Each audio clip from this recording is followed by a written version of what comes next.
Gloire à Jésus. Alléluia. Bien-aimés dans le Seigneur, que la paix de Dieu, la grâce de notre Seigneur Jésus-Christ soit avec vous. Oui, ce soir, nous avons un message à partager ensemble de la part du Seigneur. C'est la parole de Dieu. Oui, aujourd'hui, c'est un message en français. Soyez connectés avec l'ouvrier du Seigneur, Augustin Bosson, pour qu'ensemble nous explorons les merveilles de l'Éternel au travers de sa parole. Alléluia. Bien-aimé, Dieu est bon. Et Dieu est Dieu en tout temps. Quand il fait chaud, il est Dieu. Quand il fait froid, il est Dieu. Quand c'est la saison sèche, il est toujours Dieu. C'est la saison pluvieuse, il est toujours Dieu. Dans les montagnes, il est Dieu. Dans les vallées, il est Dieu. Alléluia. En temps de difficultés comme celle-ci, comme ce temps que nous passons en ce moment, oui, il est toujours Dieu. Et il est bon pour nous de partager sa parole. Oui, le diable veut nous empêcher de servir notre Dieu, de servir le Seigneur, bloquer nous empêcher de nous réunir comme nous le faisions avant. Mais nous avons la possibilité aujourd'hui, à travers les réseaux sociaux, l'Internet, de prêcher la parole, de donner la parole à nos frères et sœurs d'ici et d'ailleurs, que son nom soit glorifié. Alléluia. Bien-aimés, nous allons prier avant de commencer ce message d'aujourd'hui. Père éternel, Dieu d'Abraham, Dieu d'Isaac, Dieu de Jacob, Dieu miséricordieux, Dieu d'amour, de paix, de gloire, de puissance et d'autorité, Dieu trois fois saint, créateur du ciel et de la terre, nul n'est comme toi. Toi seul est Dieu. Tu es Dieu hier, tu es Dieu aujourd'hui, tu es Dieu pour toujours. Que ton nom soit élevé à jamais.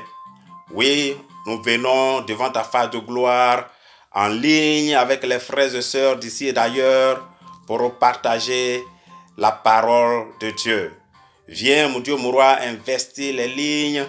Oui, viens nous inspirer, viens nous conduire dans ce moment. Seigneur, viens prendre le contrôle total et bénis, Seigneur, tous les frères et sœurs qui sont en ligne, qui seront en ligne, qui vont écouter ce message. Que ta paix, que ta grâce les touche. Père, que ton nom soit élevé aujourd'hui et pour toujours. Au nom de Jésus-Christ de Nazareth, nous avons prié. Amen.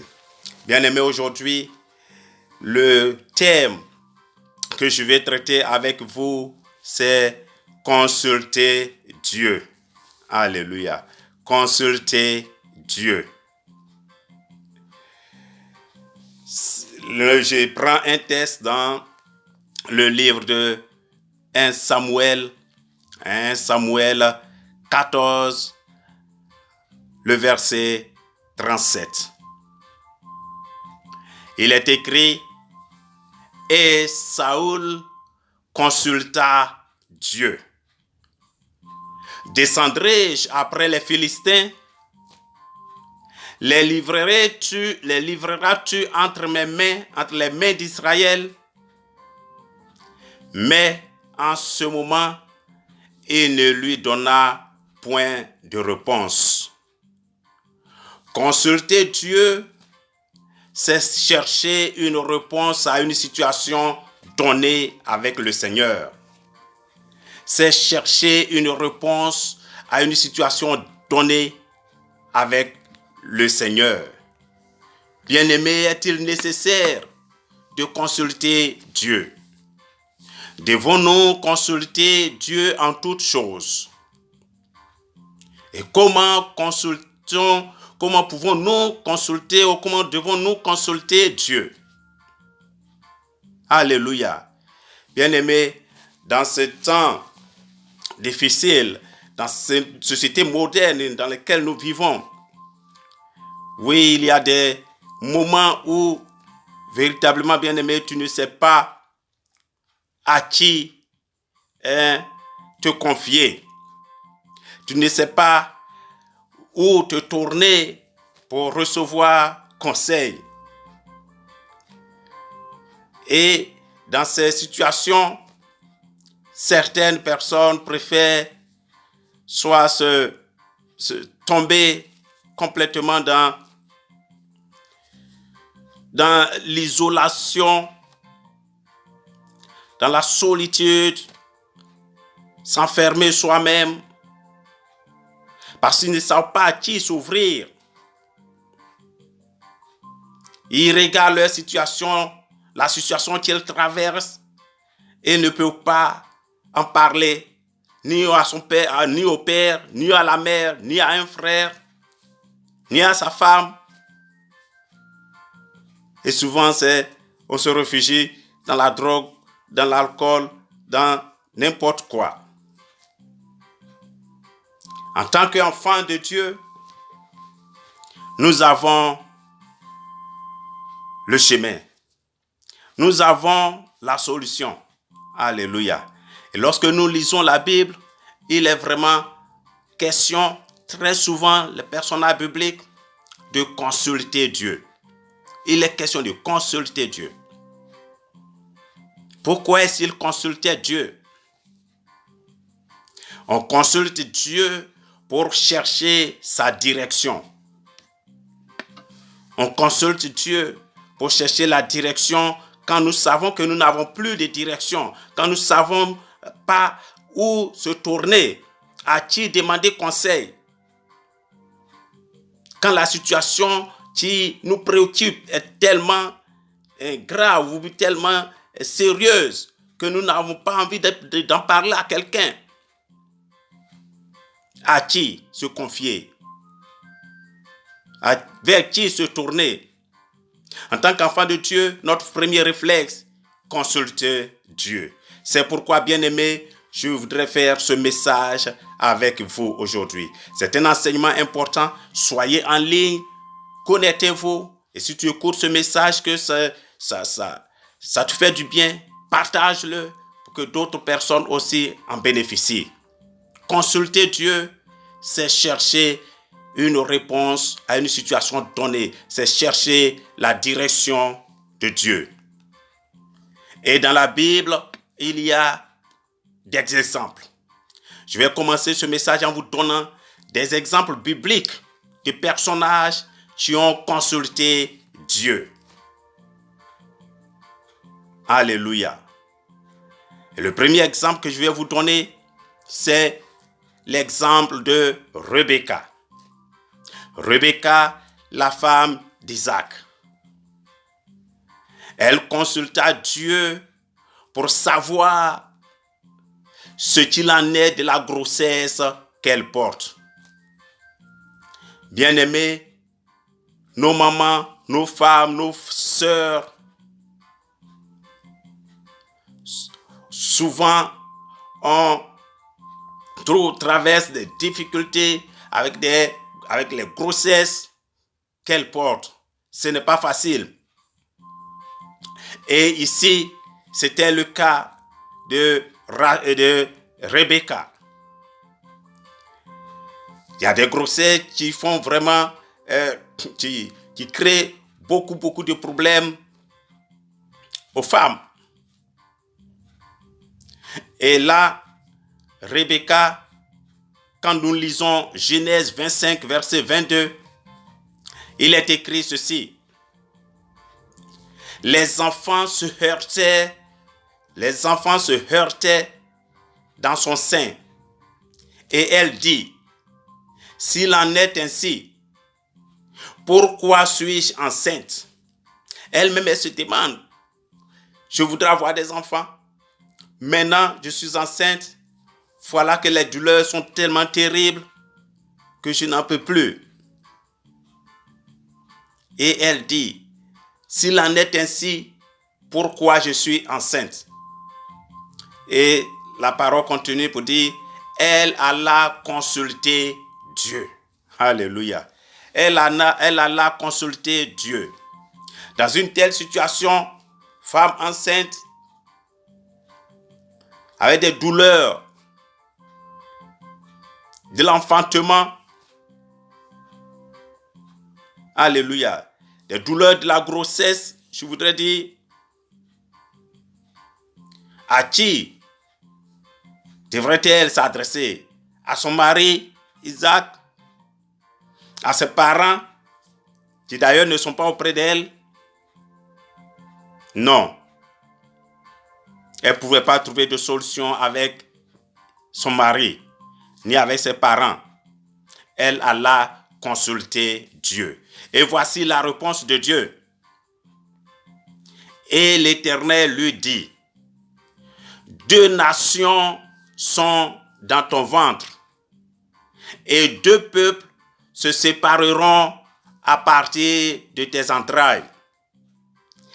Un de ces peuples sera plus fort que l'autre, et le plus grand sera assujetti au plus petit.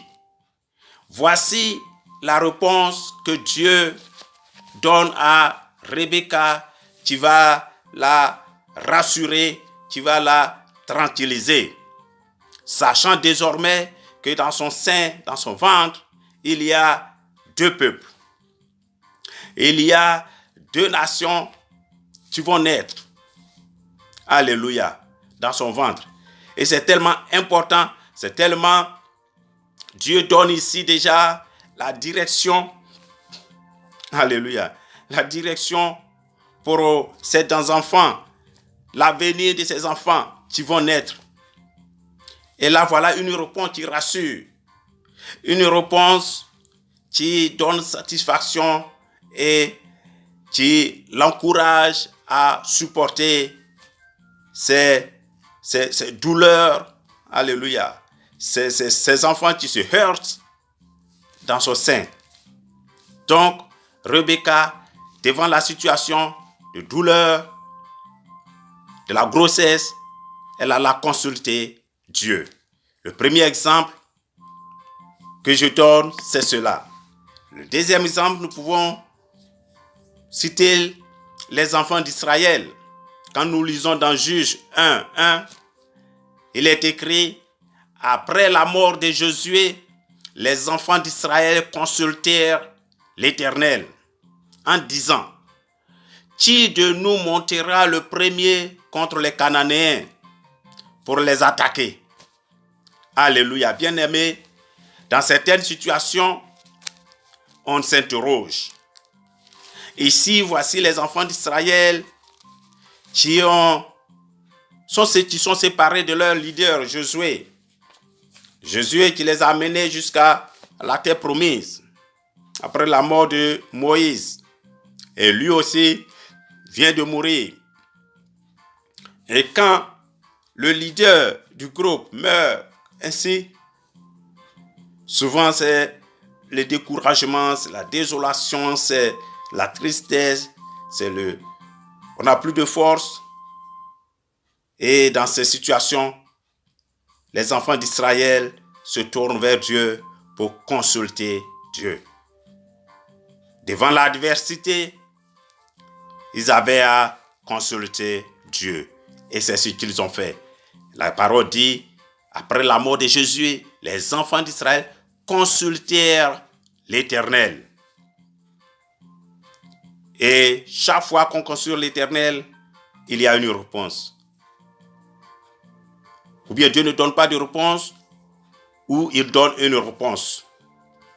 Et là, voici la réponse. L'Éternel répondit, Judas montera. Voici, j'ai livré le pays entre ses mains. Ils ont demandé à l'Éternel, qui montera en premier? Et il dit, Judas montera. Voici, j'ai livré le pays entre ses mains. Et donc, le deuxième exemple, c'est les enfants d'Israël. Nous avons aussi l'exemple de David. Dans 2 Samuel 1, qu'est-ce qui se passe? Dans 2 Samuel 1, verset 2 Samuel 2, verset 1, il est écrit, après cela, David consulta l'Éternel en disant, monterai-je dans une des villes de Juda? Monterai-je dans une des villes de Juda?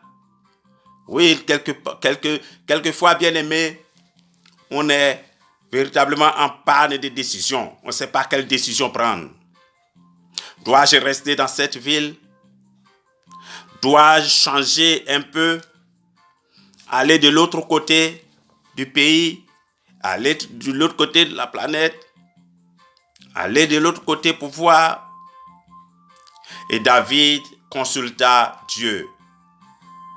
Il dit, monterai-je dans une des villes de Juda? Et la réponse de l'Éternel était ceci, monte. Alléluia, monte. Et David demandait, où monterai-je? Et l'Éternel répondit, à Hébron. Et le verset 2 dit, David y monta avec ses deux femmes, Achinoam de Jisraël et Abigaël de Carmel, femme de Nabal. Alléluia. Le troisième exemple, c'est encore David qui consulta. Lorsqu'on lit Samuel, Chronique, on voit que David a beaucoup consulté. C'est l'homme qui consulte tout le temps Dieu. Alléluia. Il est écrit dans 1 Chronique 14, verset 14. David consulta encore Dieu. David consulta encore Dieu et lui dit. Et Dieu lui dit, tu ne monteras pas après eux. Détourne-toi d'eux et tu arriveras sur eux vis-à-vis des mûriers. Il s'agissait des Philistins.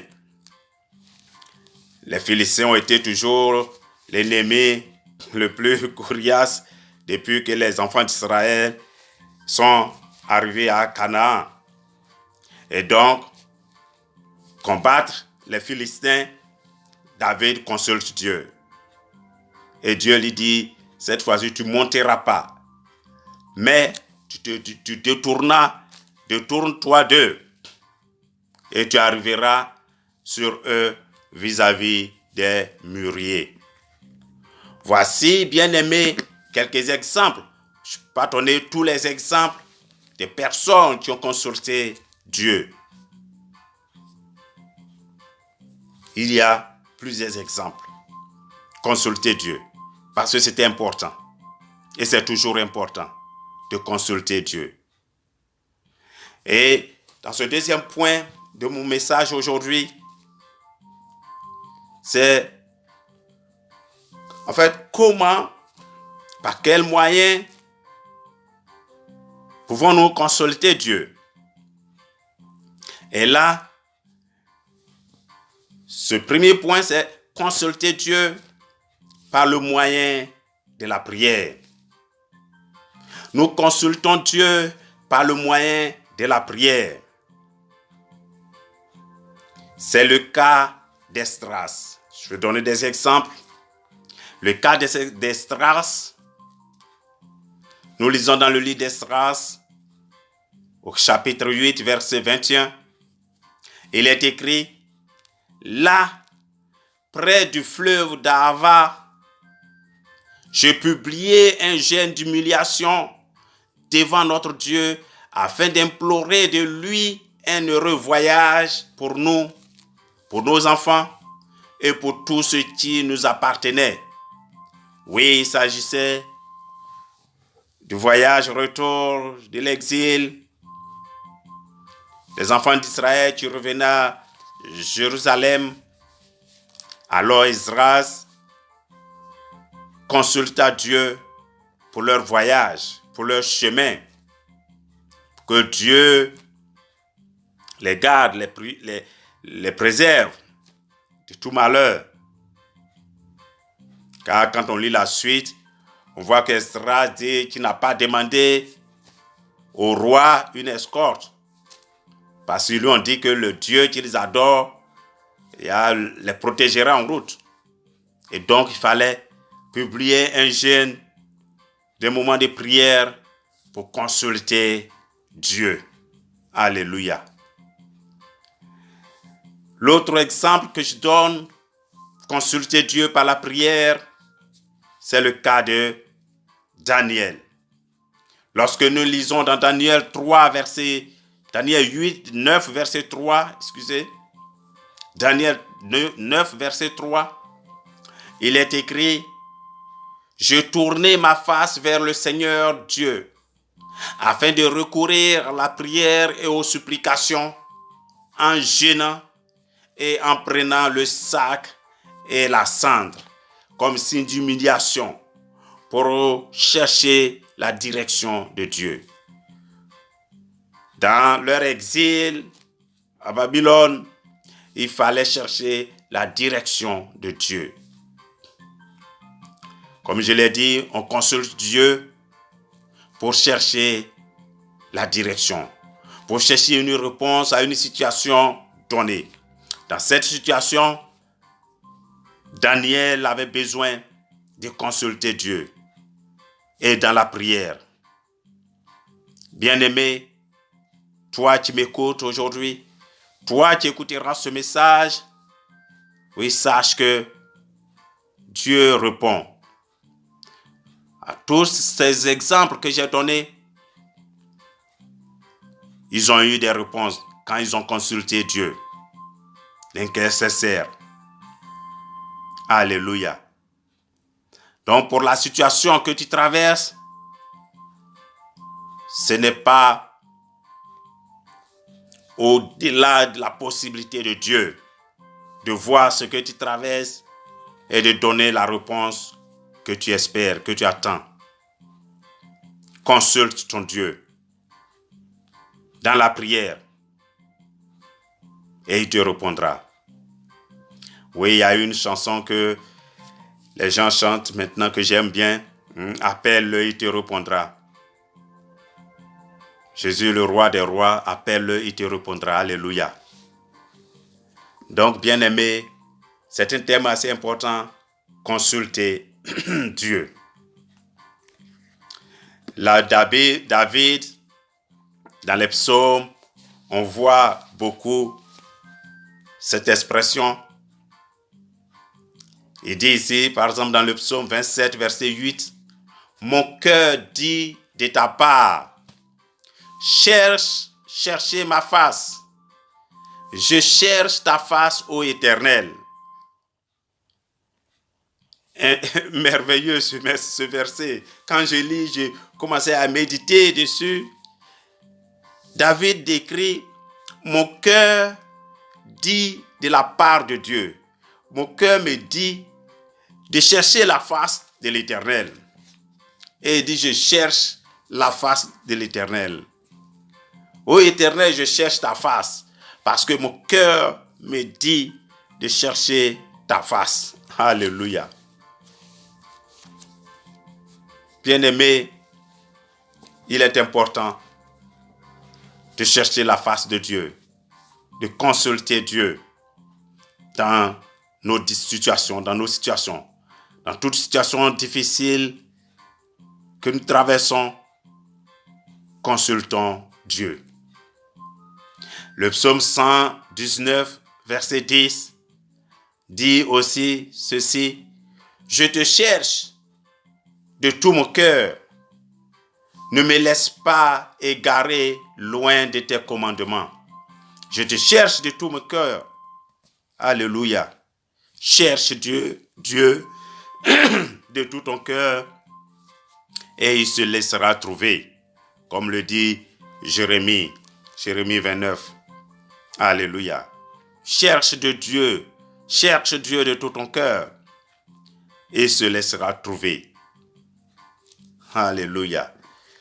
Et le troisième point de ce message, le premier point, c'est les exemples de personnages qui ont consulté Dieu que je vous ai donné. Et deuxième point, c'est consulter Dieu par la prière. Troisième point, comment nous consultons encore Dieu? Consulter Dieu dans la Bible lorsque nous lisons l'Ancien Testament.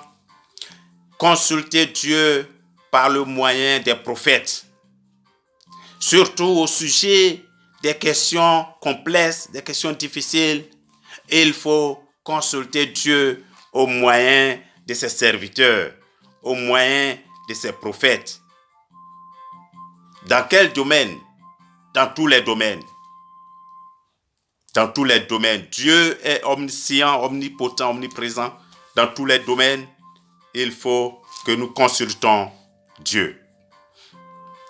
Par exemple, ici, dans le domaine des affaires, quand nous lisons dans 1 Samuel 9, verset 8, il est écrit ceci.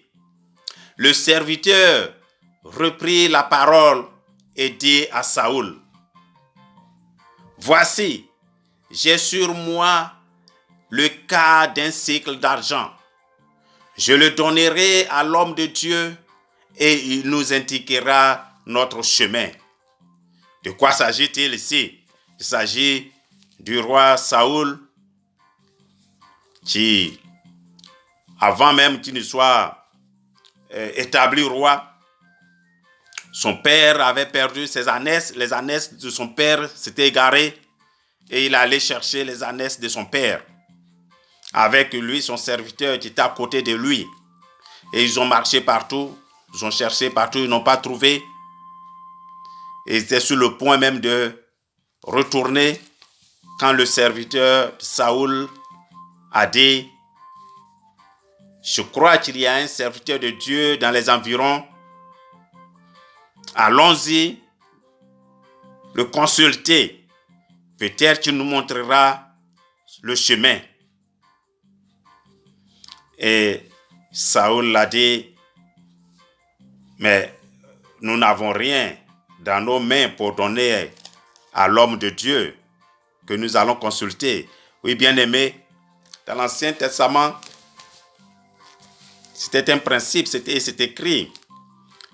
Ce n'est pas seulement dans l'Ancien Testament, même de nos jours. Quand ils allaient consulter le prophète qu'on appelle le voyant, il fallait toujours apporter quelque chose, une offrande, quelque chose à l'homme de Dieu. Et donc David dit au serviteur qui était avec lui pour rechercher les ânesses de son père, mais nous n'avons pas prévu ça, nous n'avons rien à présenter au voyant que nous allons consulter. Et le serviteur lui dit dans ce verset que je viens de vous lire, 1 Samuel 9, verset 8, voici, j'ai sur moi un quart de sicle d'argent. Je le donnerai à l'homme de Dieu et il nous indiquera notre chemin. Alléluia. Bien-aimé, même dans les affaires, il s'agissait d'affaires parce que c'est les brebis, les ânesses, hein, c'est un capital qui était en train de s'égarer dans les brousses. Alléluia. Donc il fallait les chercher. Et un autre exemple que je donne, c'est dans quel domaine? Dans le domaine même des batailles, de la guerre, il faut consulter Dieu. Lorsque l'ennemi venait attaquer Israël, toujours le roi ou le prophète ou les anciens d'Israël cherchaient toujours à consulter Dieu. Et lorsque nous lisons dans 1 Samuel 23, verset 2, il est écrit que David consulta l'Éternel en disant, irai-je et battrai-je ces Philistins? Et l'Éternel lui répondit, va, tu battras les Philistins et tu délivreras Keïla. Alléluia. Donc même au niveau des batailles, au niveau des guerres, il faut consulter Dieu. Oui, lorsque nous lisons dans 2 Rois 3, verset 11, il s'agissait d'un cas d'urgence. Et donc, dans les cas d'urgence, aussi, il faut consulter Dieu. Alléluia.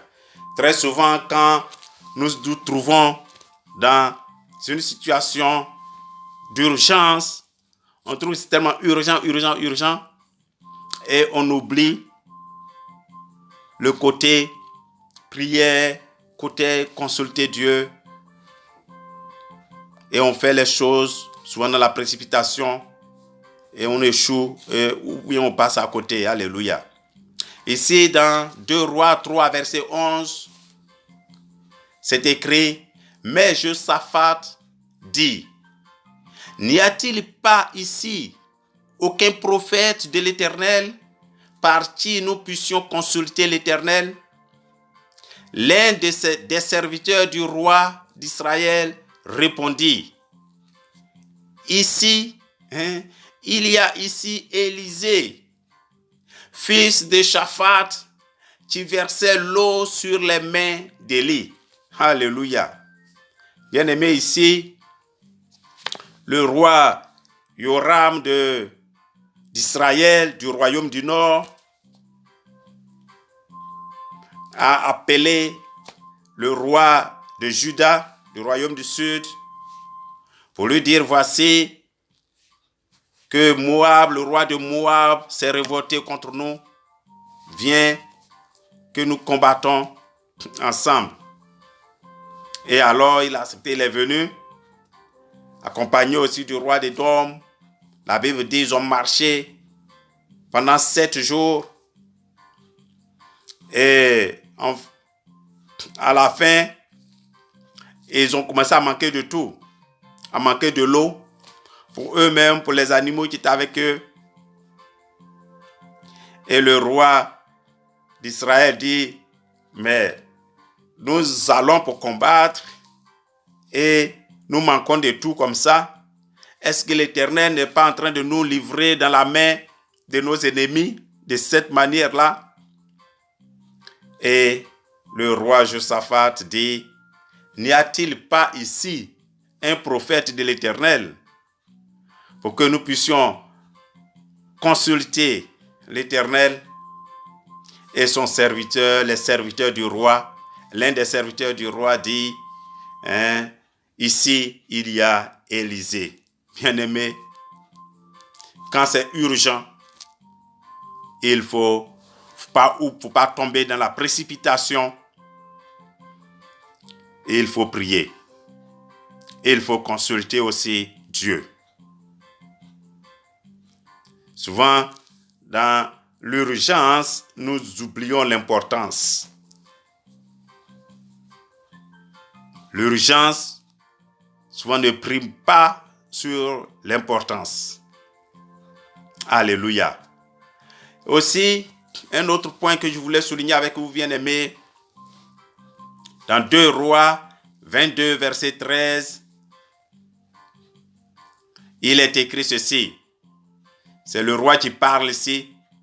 Allez, consultez l'Éternel pour moi, pour le peuple et pour tout Juda, au sujet des paroles de ce livre qu'on a trouvé. Car grande est la colère de l'Éternel qui s'est enflammée contre nous, parce que nos pères n'ont point obéi aux paroles de ce livre et n'ont point mis en pratique tout ce qui y est écrit, y est prescrit. Alléluia. Le souverain sacrificateur venait de découvrir un livre de la loi dans le temple de Dieu. Et après avoir lu ce livre-là devant le roi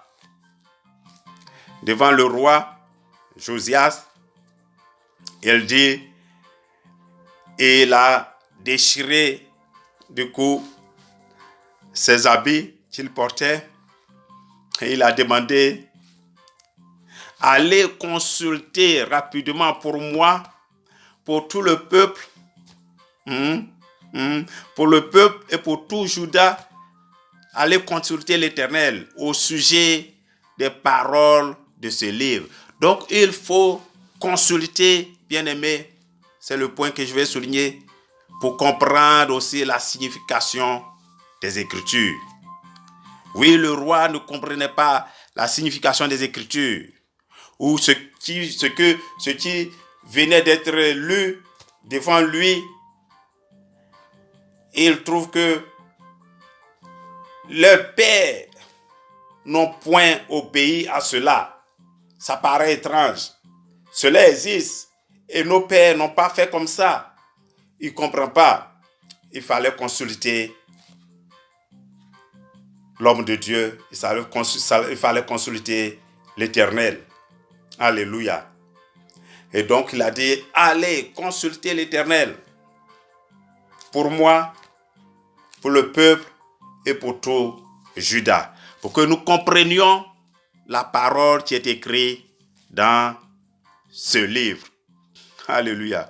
Au sujet des paroles de ce livre qu'on a trouvé dans le temple, allez-y consulter Dieu. Bien-aimés, oui, dans notre vie de chrétiens, nous ne sommes pas censés connaître la Bible. Nous ne sommes pas censés connaître toute la Bible. Et personne ne peut se targuer de connaître toute la Bible.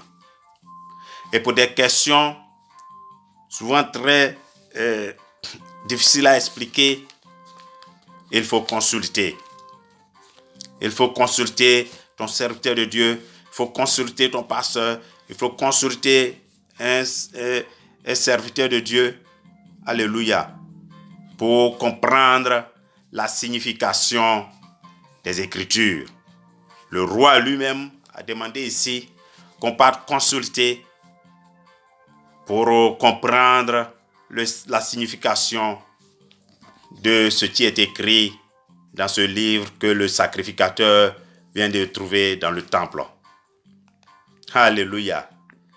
Bien-aimés, le dernier point que je voudrais souligner ici dans ce message, et c'est très important, Dieu ne se laisse pas consulter par les hypocrites. J'ai parlé de l'importance de la consultation, l'importance de consulter Dieu dans notre vie de chrétien, dans notre vie de tous les jours. Et je termine ici pour dire que Dieu ne se laisse pas consulter par les hypocrites. Et lorsque nous lisons dans Ézéchiel 20, verset 1 jusqu'à verset 3, il est écrit ceci. La 7e année, le 10e jour du 5e mois, quelques-uns des anciens d'Israël vinrent pour consulter l'Éternel et s'assirent devant moi. Ainsi parle le Seigneur, l'Éternel. Est-ce pour me consulter que vous êtes venus? Alléluia. Quelle question. Les anciens d'Israël sont venus pour consulter l'Éternel. Et l'Éternel qui demande, est-ce pour me consulter que vous êtes venus? Je suis vivant. Je ne me laisserai pas consulter par vous, dit le Seigneur l'Éternel. Alléluia. Je ne me laisserai pas consulter par vous. Je n'ai pas lu les 3 versets. J'ai lu le début de verset 1, le verset 1 et la fin du verset 3. Mais c'est l'essentiel, dit, les anciens d'Israël sont venus consulter Dieu. Ils sont assis. Alléluia. Et Dieu qui dit, Dieu qui pose la question, est-ce pour me consulter que vous êtes venus? Je suis vivant. Je ne me laisserai pas consulter par vous, dit le Seigneur l'Éternel. Alléluia.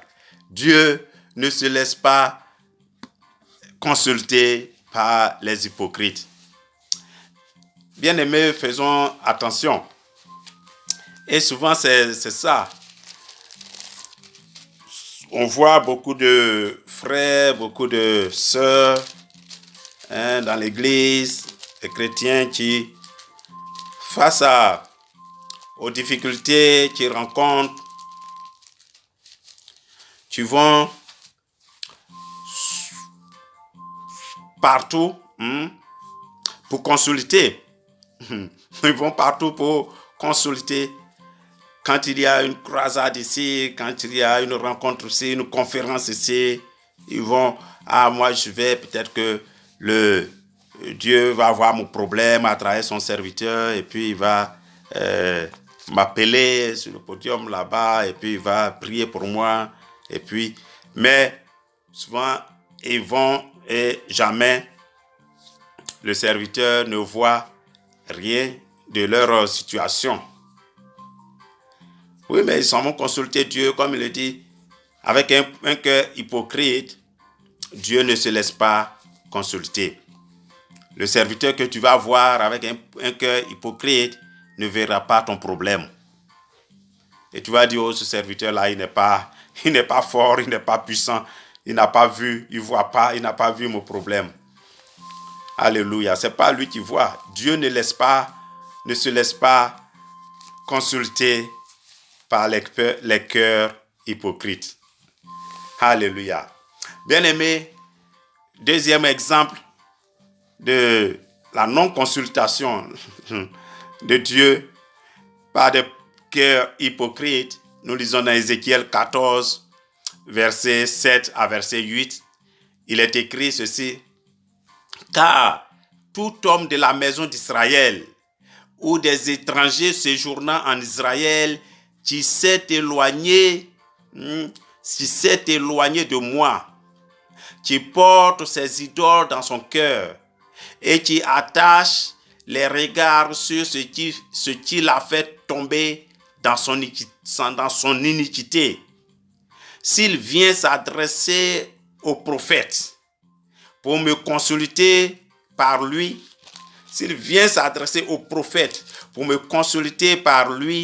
moi, l'Éternel, je lui répondrai par moi. Je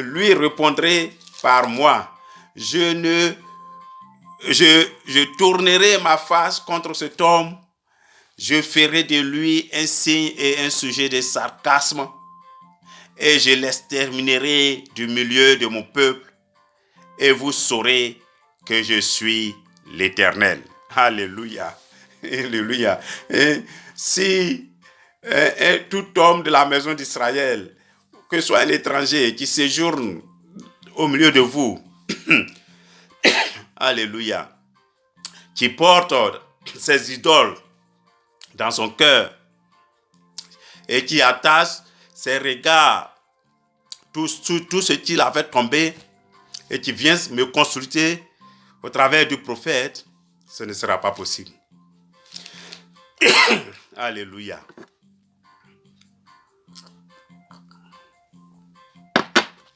Et il dit, je lui répondrai par moi. Je tournerai ma face contre cet homme. Je ferai de lui un signe et un sujet de sarcasme. Et je l'exterminerai du milieu de mon peuple. Et vous verrez que je suis l'Éternel. Bien-aimés, voici ici les paroles pour nous. Le message qu'aujourd'hui je voudrais vous apporter. Consultez Dieu en toutes choses avec un cœur sincère. Consultez Dieu par le moyen de la prière et aussi consultez Dieu par le moyen de ses prophètes. Dans l'Ancien Testament, de la Bible, c'était les prophètes, mais aujourd'hui, consultez Dieu par ses apôtres, par ses prophètes, par ses évangélistes, par ses serviteurs, ceux qui le servent véritablement. Alléluia. Voici aujourd'hui la parole de Dieu pour nous. Que le Seigneur bénisse sa parole, que le Seigneur bénisse toi qui écoutes ce message, que le Seigneur te donne la sagesse de le consulter.